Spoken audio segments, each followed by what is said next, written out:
नमस्कार विद्यार्थी मित्रांनो, सुमन हायस्कूल नंबर 12मधून मी पूनम निकम. इयत्ता 9वीच्या सामाजिक विज्ञानमध्ये आपण प्रकरण 3 बघत आहोत. नूतन विश्वाकडे वाटचाल. यातील आज आपण 3रा भाग बघणार आहोत. विद्यार्थी मित्रांनो, याआधीच्या भागामध्ये आपण 2 जे विश्वयुद्ध आहे त्याच्यामधला वैश्विक प्रवाह आणि दुसरे विश्वयुद्ध होण्याची कारणं बघितलेली होती. जर्मनीने शांत असलेल्या पोलंडवर आक्रमण केलं आणि तिथून 1 सप्टेंबर 1939च्या पहाटेपासून तिथं विश्वयुद्धाला सुरुवात झालेली होती.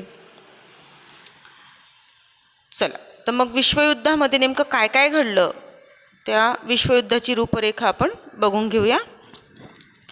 द्वितीय विश्वयुद्धात विश्व 2 गटात विभागले गेले. एकीकडे इंग्लंड आणि फ्रान्सचे पुढाकारत्व असणारे मित्र राष्ट्रांचा गट होता. दुसरीकडे जर्मनी, इटली आणि जपान यासारखे विरोधी किंवा शत्रू राष्ट्रांचा गट होता. विद्यार्थी मित्रांनो, आपली प्रश्नपत्रिका गुजरातीमध्ये निघणार आहे हे तुम्हाला माहितीच असेल. तर यामध्ये विरोधी किंवा शत्रू राष्ट्र आहेत त्यांना धरी राष्ट्र असे देखील म्हटले जातात. तर त्यामुळे हा शब्द तुम्ही लक्षात राहू द्यायचा आहे. तर या ठिकाणी मित्र राष्ट्रांचा गट आणि शत्रू राष्ट्रांचा गट निर्माण झाला. याशिवाय युद्धखोर विचार असणारे दुसरे कित्येक कारणांनी जे इतर देश होते त्यांनी सुद्धा प्रवेश केला. जपानने हवाई टापूमध्ये असलेल्या पर्ल हार्बरवरील अमेरिकन नौकादळावर आक्रमण केले. आता युद्ध जोरात सुरू झालेलं होतं आणि जपानने त्या ठिकाणी अमेरिकन जे नौकादळ होतं पर्ल हार्बरवर याच्यामध्ये त्याने आक्रमण केलं. तुम्ही चित्रात बघू शकतात पुष्कळ असा विध्वंस त्या ठिकाणी झालेला होता. दुसरा प्रश्न तुम्हाला निर्माण झालेला असेल, जर आपण नकाशा बघितला जगाचा तर अमेरिका आणि जपान आपल्याला दूर दूर दिसतात. पण विद्यार्थी मित्रांनो, यात तुम्हाला लक्षात राहू द्यायचं की पृथ्वी गोल आहे. एखादा कागदवर आपल्याला नकाशा दिसतो, तो कागद जर आपण गोल वाळला आणि त्याचे दोघी बाजू कोपऱ्याकडचे एकत्र आले तर बघा ते जवळजवळ दिसतात की नाही. त्या पद्धतीने तुम्ही इथं बघा ही पृथ्वी आहे आणि याच्यावर हे अमेरिका आणि जपान यांच्यामध्ये हे पर्ल हार्बर हे ठिकाण आलेलं आहे. तर जपानने हवाई टापूमध्ये असलेले हे अमेरिकेचे जे नौकादळ होते याच्यावर आक्रमण केले. परिणामी अमेरिकेने तटस्थ नीती सोडून प्रतिआक्रमण केले आणि अमेरिका हे मित्र राष्ट्रांच्या पक्षांमध्ये जोडले गेले. अमेरिका जोडल्या गेल्यामुळे मित्र राष्ट्रांच्या पक्ष जे होते त्यांच्या ताकदमध्ये वाढ झाली आणि या ठिकाणी जेव्हा विश्वयुद्ध जोरात चालत होते तेव्हा जपानच्या हिरोशिमा आणि नागासाकी अशा 2 शहरांवर अणुबॉम्ब टाकला. हा अणुबॉम्ब अमेरिकन सैन्याद्वारे टाकण्यात आलेला होता आणि त्यामध्ये 1,24,000पेक्षा जास्त लोक त्याचे भोग बनले आणि त्या ठिकाणी महाविनाश झाला. आणि इतका विनाश झाल्यामुळे जपानने शरणगती पत्करली 11 ऑगस्ट 1945ला आणि यावेळी द्वितीय विश्वयुद्धाचा शेवट झाला. द्वितीय विश्वयुद्धामुळे नेमके काय काय परिणाम झाले ते आपण समजून घेऊया. पहिले आहे आर्थिक परिणाम. या महायुद्धामुळे विश्वामध्ये भयंकर विनाश झालेला होता. द्वितीय विश्वयुद्धात भाग घेणाऱ्या सर्व राष्ट्रांचा खूपच खर्च झालेला होता. जे हरले त्यांना तर नुकसान झालेलंच होतं, पण जे जिंकले त्यांनाही देखील पुष्कळ खर्च झालेला होता. अमेरिकेने $350 अरब आणि दुसऱ्या राष्ट्रांनी $1 अब्ज अधिक खर्च केलेला होता आणि युद्धामध्ये जितका खर्च केला त्या सगळ्या संपत्तीचा नाशच झालेला होता. इंग्लंडने 2,000 करोडची मिळकत गुमावली आणि जर्मनीची तर कल्पनाच करू नये एवढी नुकसान त्या ठिकाणी झालेलं होतं. द्वितीय विश्वयुद्धासाठी विश्वातील राष्ट्रांनी युद्धात उपयोगी शस्त्रास्त्रांच्या उत्पादनाला अधिक महत्त्व दिले. त्यामुळे जीवनावश्यक वस्तूंचा तुटवडा निर्माण झालेला होता. उत्पादनात घट झाली होती आणि सामान्य लोकांना उदरनिर्वाह करणे कठीण झालेले होते. बाजारामध्ये जरुरी मालाची टंचाई निर्माण झाली. लोकांचे आर्थिक जीवन हे अस्तव्यस्त झालेले होते. परिणामी विश्वातील राष्ट्रे महामंदीकडे ढकलले गेले आणि विश्वाच्या राजकारणात व अर्थकारणात युगप्रवर्तक बदल झाला. दुसरा परिणाम आहे चीनमध्ये साम्यवादाची स्थापना. रशियामध्ये झालेल्या बोल्शेविक क्रांती. आपण बघितली होती की 1917मध्ये रशियामध्ये बोल्शेविक क्रांती झाली होती आणि या साम्यवादी विचाराने भावी विकास पथावर वेगाने प्रगती करून दाखवली. त्यामुळे विश्वभरात अनेक राष्ट्रे त्याने प्रभावित झालेली होती. चीनसुद्धा प्रभावित झालेला होता. द्वितीय विश्वयुद्धानंतर जपानची शक्ती क्षीण झालेली होती, कारण ह्या लहानशा जपानने चीनचे बरेचसे भाग स्वतःच्या ताब्यात घेतलेले होते आणि दुसऱ्या महायुद्धामध्ये जपानला पुष्कळ नुकसान सोसावं लागलं आणि त्यामुळे जपान आता कमकुवत झालेला होता. या परिस्थितीमुळे चीनवरील त्याचा प्रभाव कमी झाला. त्याचा लाभ घेऊन तेथे माओ त्से-तुंग यांच्या नेतृत्वाखाली चीनमध्ये झालेल्या क्रांतीच्या अंती साम्यवादी शासनाची स्थापना झाली 1949मध्ये. विश्वयुद्धाचा पुढचा परिणाम बघूया. शीतयुद्धाचा जन्म. कोल्ड वॉर म्हणजे शीतयुद्ध. शीतयुद्ध म्हणजे दोन देशांमध्ये सरळ युद्ध न होता मतभेद निर्माण जे होत असतात त्याला शीतयुद्ध असे म्हटले जात असते. द्वितीय विश्वयुद्धानंतर विश्व अमेरिका आणि रशिया अशा दोन महासत्तांमध्ये विभागले गेले.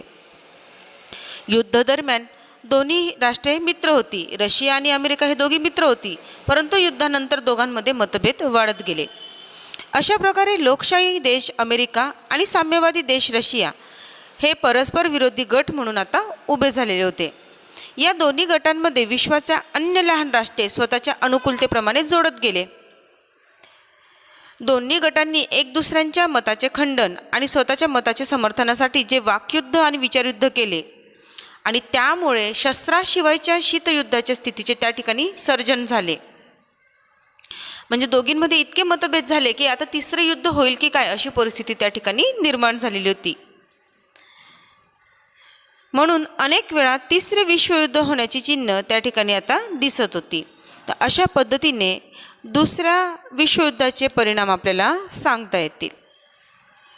तिसरे विश्वयुद्ध जर घडलं तर भयानक असे त्याचे परिणाम होतील आणि त्यामुळे असे युद्ध आता पुन्हा होऊ नये यासाठी आता सगळे देश पुन्हा प्रयत्न करायला लागलेले होते. त्यातूनच संयुक्त राष्ट्र याची निर्मिती करण्यात आली. चला समजून घेऊया संयुक्त राष्ट्रे.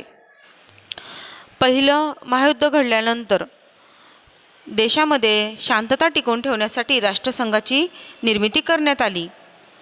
पण तरीसुद्धा दुसरं महायुद्ध हे घडलं, म्हणजे राष्ट्रसंघ हे निष्फळ गेलेलं होतं. दुसरं विश्वयुद्ध पूर्ण झाल्यानंतर देशामध्ये शांती, सुरक्षा आणि सहअस्तित्व टिकून ठेवण्यासाठी संयुक्त राष्ट्रसंघाची 24 ऑक्टोबर 1945च्या दिवशी स्थापना करण्यात आली. संयुक्त राष्ट्रसंघाची मुख्य कचेरी न्यूयॉर्क या ठिकाणी आलेली आहे. संयुक्त राष्ट्राच्या स्थापनेसाठी ज्यावेळी दुसऱ्या महायुद्धामध्ये अमेरिका जोडलं गेलं त्यावेळीपासूनच अमेरिकेने हे विचार केलेले होते आणि त्या दिशेत अमेरिकेचे प्रयत्न चालू होते. मानव स्वातंत्र्य, शांती आणि सुरक्षा हेतूने अमेरिकेचे प्रमुख रूझवेल्टने अमेरिकन काँग्रेसला आदेश दिला असता महत्त्वाच्या 4 स्वतंत्र मुद्द्यांची घोषणा त्या ठिकाणी करण्यात आली. पहिले आहे विचार आणि वाणी स्वातंत्र्य, दुसरे धार्मिक स्वातंत्र्य, तिसरं आर्थिक स्वातंत्र्य आणि चौथे आहे भयामधून मुक्तीच्या अधिकाराचा समावेश. असे या 4 मुद्द्यांचा त्या ठिकाणी समावेश करण्यात आला. यानंतर प्रमुख रूझवेल्ट आणि ब्रिटनचे पंतप्रधान चर्चिलने अटलांटिक महासागराच्या एका जहाजावर 8 मुद्द्यांचे खतपत्र तयार केले, जे नंतर अटलांटिक खतपत्र म्हणून ओळखले गेले.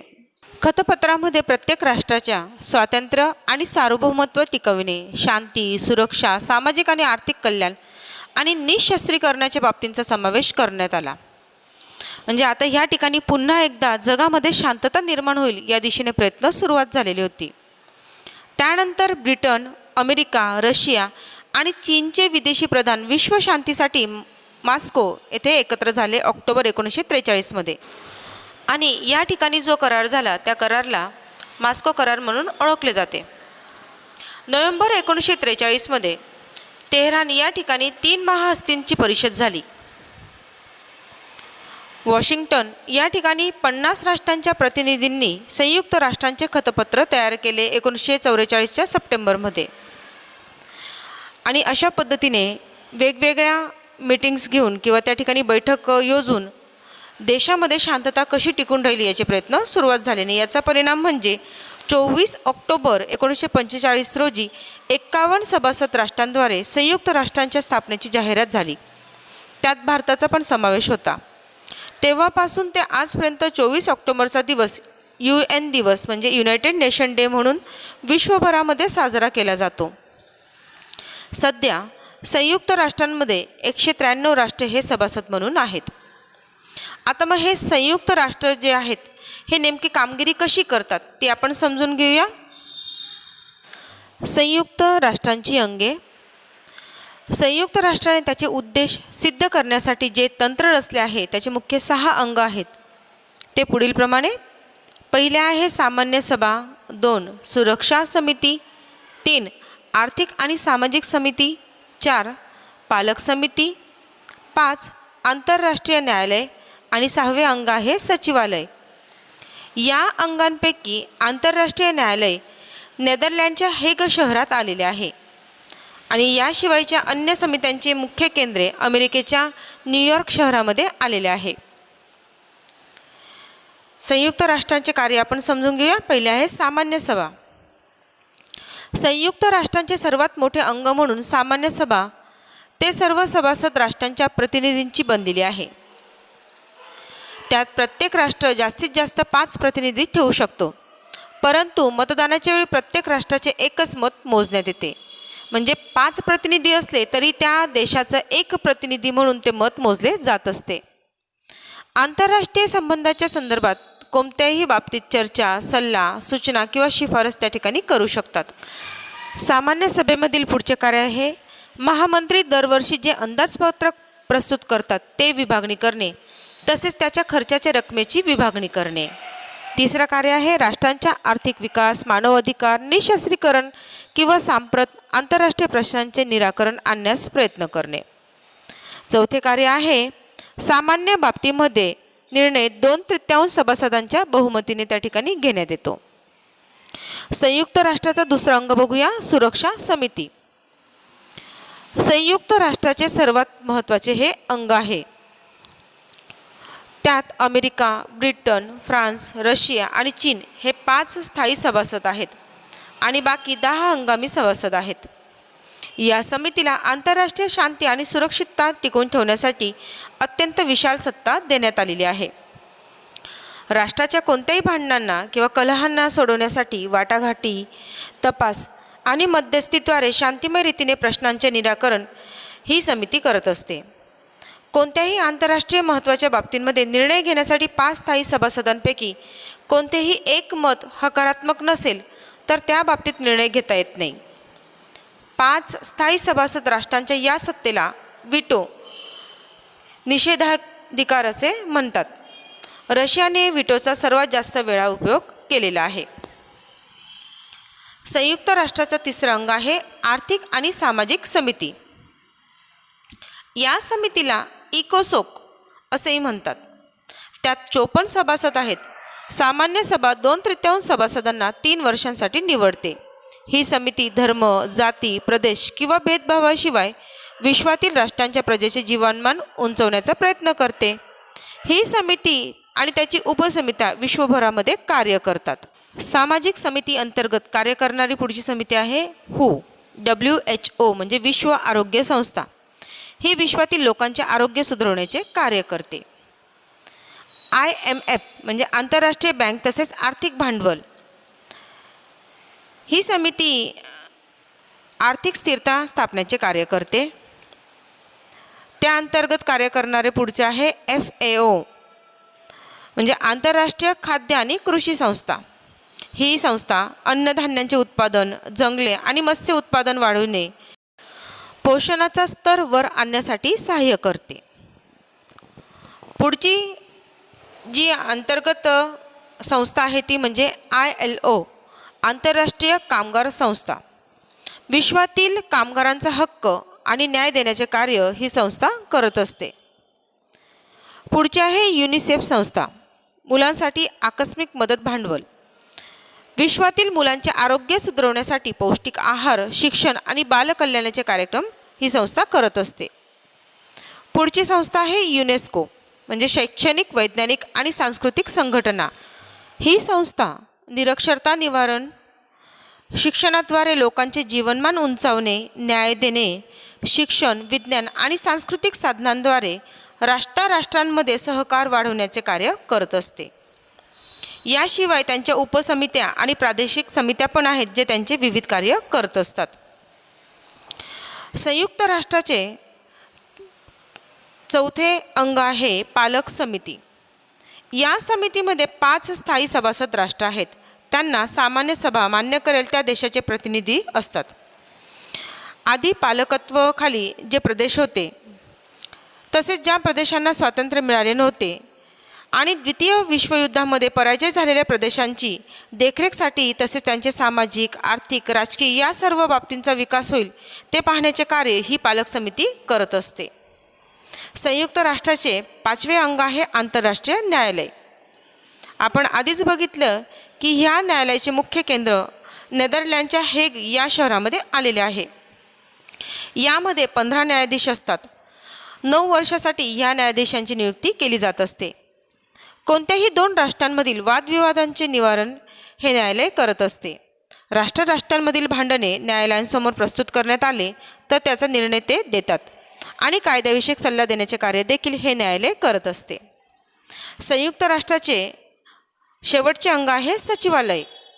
संयुक्त राष्ट्रांच्या महामंत्रीच्या कचेरीला सचिवालय असे म्हणतात. सामान्य सभा त्यांच्या महामंत्रीची नेमणूक 5 वर्षासाठी करत असते.